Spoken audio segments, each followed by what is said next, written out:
mayroon tayo ditong ampalaya. Ipiprito natin ito sa kumukulong mantika. Napakasarap na ulam at pang merienda, lalong-lalo na sa mga bata. At para nga sa ating unang procedure ay kakailanganin natin ng isang piraso ng ampalaya.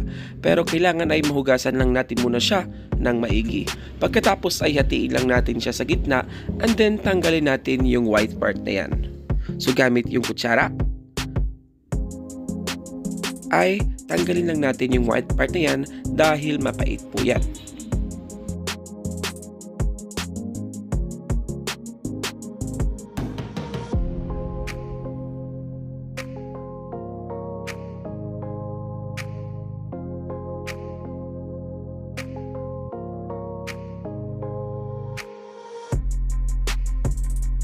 At pagkatapos slice lang natin siya ng pahaba yung ating mga ampalaya.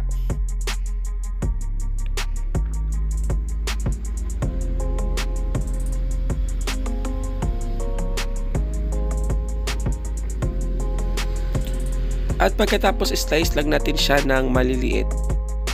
Ayan guys, kung meron kayong food processor or blender, mas maganda rin yon para mas madurog ng maigi yung ating ampalaya. Pero kung wala kayo ay siguraduhin lang natin na medyo madurog lang natin siya or may slice lang natin siya ng maliliit. Para lang hindi siya ang buo pag iprinito natin siya mamaya.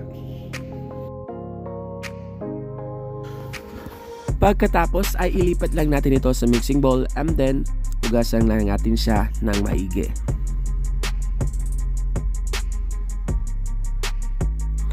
Ayan, pag nahugasan na natin siya, ay maglalagay na tayo ng ating iba pang mga ingredients dito.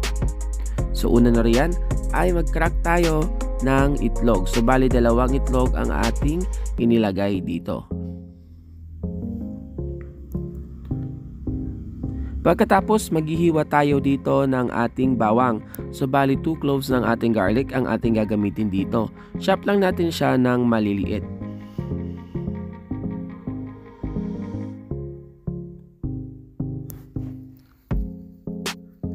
Pag na-chop na natin siya, ililipat na natin siya dun sa ating mixing bowl. Pagkatapos ay isusunod na natin yung ating sibuyas. So isang peraso lang ng ating sibuyas ang ating gagamitin dito. Kung meron kayong white onion ay mas maganda rin yon kasi mas crunchy yung ating white onion. Pero kung wala naman kayo ay pwede naman yung itong sibuyas na lang yung gamitin. So tulad kanina ng ating bawang ay slice lang natin siya ng maliliit. Pag na-slice na natin ay ilipat natin siya dun sa ating mixing bowl.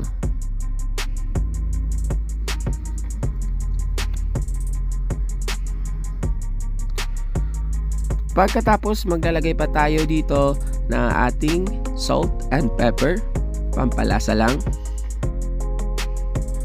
Maglalagay din tayo ng oyster sauce pero optional lang. Kung wala kayong oyster sauce ay pwede naman hindi nyo lagyan. About 1 teaspoon lang ng ating oyster sauce at maglalagay din tayo ng ating liquid seasoning. 1 teaspoon ng ating liquid seasoning pero optional lang din ito. Maglagay tayo ng 1/4 cup ng ating all-purpose flour and then haluin lang natin siya ng maigi.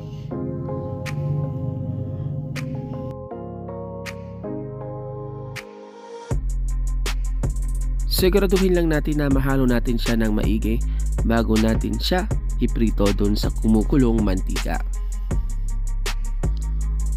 So ganitong consistency ang kailangan natin ma-achieve. Pagkatapos set aside lang muna natin at magpapainit na tayo dito ng mantika. So nagpainit na tayo dito ng mantika. Maglagay lang tayo ng 1 tablespoon ng ating ampalaya mixture o yung ating ampalaya butter. Pagkatapos prituhin lang natin sa medium fire para hindi agad siya masunog. Lutuin lang natin siya ng 5 minutes and then after 5 minutes ay flip lang natin at lutuin na lang natin siya ng another 3 minutes na lang. So antay lang natin siyang maging crispy at maging golden brown bago natin siya hanguin.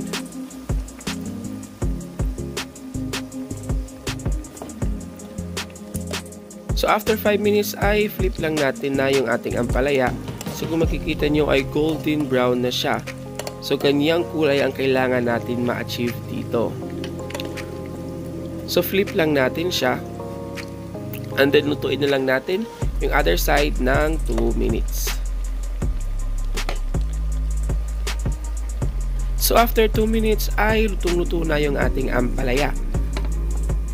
I-drain lang natin ito sa ating strainer, or kung meron tayo nitong kitchen towel ay mas maganda rin yon dahil sumisisip ito ng oil. Pagkatapos ay ulitin lang natin yung procedure hanggang sa maubos na nga yung ating ampalaya mixture, yung ating ampalaya butter. Ayan nga guys, para po sa ating complete list of ingredients ng ating recipe ngayon ay inilalagay po natin yan sa ating description box sa baba. Huwag nyo rin kalimutan mag-like and subscribe sa ating YouTube channel, at lalong-lalo na sa ating Facebook page. Mag-follow na po kayo sa ating Facebook page dahil 15,000 followers na po tayo. Happy Tammy by RD po yun. Yung link ay nandun sa ating description box sa baba. Ayan guys, meron din po tayong TikTok account. Yung ating TikTok account ay Happy Tammy. Meron po tayo ditong mga shorts dun, o yung ating mga shorts video, yung ating mga nagawang recipe.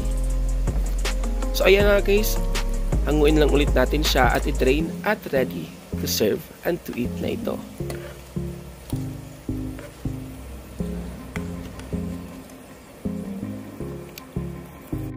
So eto na nga guys ang ating napakasarap at talagang magugustuhan, lalong-lalo na ng mga chikiting sa inyo. Ito yung ating pang-ulam, pang-merienda at pang-chibog pa. Yung ating napakasarap na ampalaya burger patty. Di ba napakadaling gawin lang? Pwede mo itong ipalaman sa tinapay, pwede rin itong pang-ulam, or pwede rin naman pang-pulutan, or pwede rin naman pang-merienda lang. Di ba napakadaling gawin? At lalong-lalo na sa mga chikiting hindi mo akalaing kakain sila nito. Ayan guys, maraming salamat sa panonood. I hope ay meron naman kayong natutunan dito sa ating kakaiba at napakasarap na recipe gamit yung ating ampalaya. Para sa ating kakaibang recipes, para sa ating ingredients ay nalagay po natin yan sa ating description box. Maraming salamat sa panonood. Stay safe, God bless, and see you again sa ating susunod na kakaibang recipe. Bye guys!